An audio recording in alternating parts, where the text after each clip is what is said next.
Hello students, তোমাদের সকলকে স্বাগত।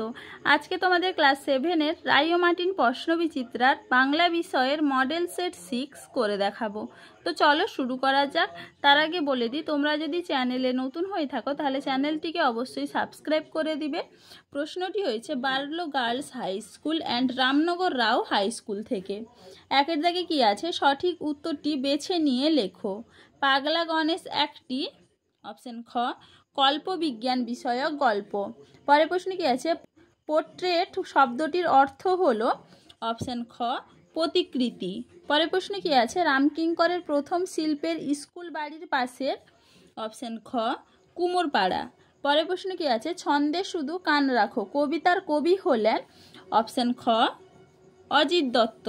পরের প্রশ্ন কি আছে? মাতৃভাষা কবিতাটি বাংলায় তর্জমা করেছেন, অপশন গ, মল্লিকা সেনগুপ্ত। পরের প্রশ্ন কি আছে?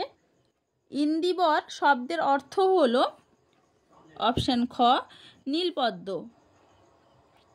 পরের প্রশ্ন কি আছে? হরতাল শব্দটি কোন শ্রেণীর? উত্তর হবে কি, অপশন ক, গুজরাটি। পরের প্রশ্ন কি আছে? হাঁসফাঁস শব্দটি হলো, অপশন ক, খাঁটি দেশি শব্দ। চলো এবারে দুয়ের দাগে দেখে নিই। অতি সংক্ষেপে নিচের প্রশ্নগুলির উত্তর দাও। অত বড় একজন শিল্পীর কাছে শিক্ষালাভ করেছি, আমার সৌভাগ্য। বড় শিল্পী বলতে কাকে বোঝানো হয়েছে? উত্তর হবে কি, আচার্য নন্দলাল বসু। পরের প্রশ্ন কি আছে? কি কি দিয়ে রামকিঙ্কর রঙের প্রয়োজন মেটাতেন? এটা তোমাদের রায় মার্টিন সহায়িকায় 44 নম্বর পেজে 4.1 উত্তরটা দেখবে, সেখান থেকে তোমরা পেয়ে যাবে। পরের প্রশ্ন কি আছে? কুতুব মিনারের প্রথম তলাতে কি ছিল? উত্তর হবে কি, বাঁশি ও কোণের পরপর নকশা। চলো এবারে পরের প্রশ্ন দেখে নিই। প্রজাপতিদের ইচ্ছে কি? উত্তর হবে কি, কবির অঙ্কিত চিত্রে তার স্থান থাকুক। পরের প্রশ্ন কি আছে? দ্বন্দ্ব ভুলে মন না দিলে, দ্বন্দ্ব শব্দটির অর্থ কি? উত্তর হবে কি, সংঘাত। কি হবে? সংঘাত। পরের প্রশ্ন কি আছে? পাখি সব করে রব, উদ্ধৃতাংশটি কার লেখা? উত্তর হবে কি, মদন মোহন তর্কালঙ্কার। কোন কবিতার অংশ? উত্তর হবে কি, প্রভাত বর্ণন। চলো এবার 3-এর দাগে দেখে নিই। নিচের প্রশ্নগুলির উত্তর দাও। পাগলা গণেশ গল্পে 3589 সালের মধ্যে পৃথিবীতে কোন কোন নতুন বৈজ্ঞানিক আবিষ্কারের কথা বলা হয়েছে? এটা তোমাদের রায় মার্টিন সহায়িকায় 17 নম্বর পেজে 2.1 উত্তর দেখবে, সেখান থেকে তোমরা পেয়ে যাবে। পরের প্রশ্ন কি আছে? আত্মকথা কার লেখা? উত্তর হবে কি, রামকিঙ্কর বেইজ।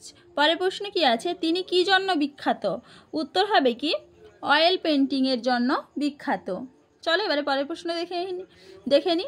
মধুহীন করো না গো তব মন কোকো নদে, কে কার কাছে এই আকুতি করেছেন? উত্তর হবে কি, কবি মধুসূদন দত্ত তার জন্মভূমি ভারত মায়ের কাছে এই আবেদন করেছেন। এখানে তোমরা ভারত মায়ের জায়গায় বঙ্গমায়েরও করতে পারো, যেহেতু তোমাদের টেক্সট বইতে আছে এইটা। চলো এবার পরের প্রশ্ন কি আছে? 21শে ফেব্রুয়ারি স্মরণীয় কেন? উত্তর হবে কি, আন্তর্জাতিক মাতৃভাষা দিবস।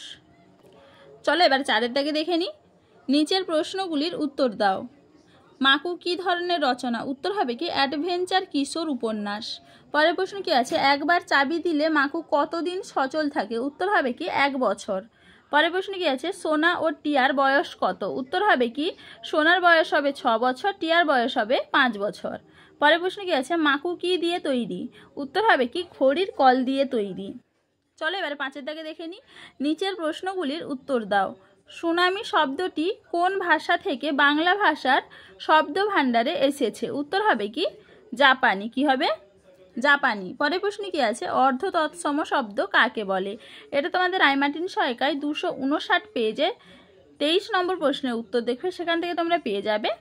পরের প্রশ্ন কি আছে? দেশি শব্দের 2টি উদাহরণ দাও। উত্তর হবে কি, ঝাঁটা ধামা। পরের প্রশ্ন কি আছে? ধ্বনি পরিবর্তন করো মাছ। কি হবে? মৎস্য মাছ। চলো আজকে এইটুকুই, দেখা হচ্ছে পরে ভিডিওতে। ভিডিওটি ভালো লাগলে লাইক অ্যান্ড সাবস্ক্রাইব করে দিবে।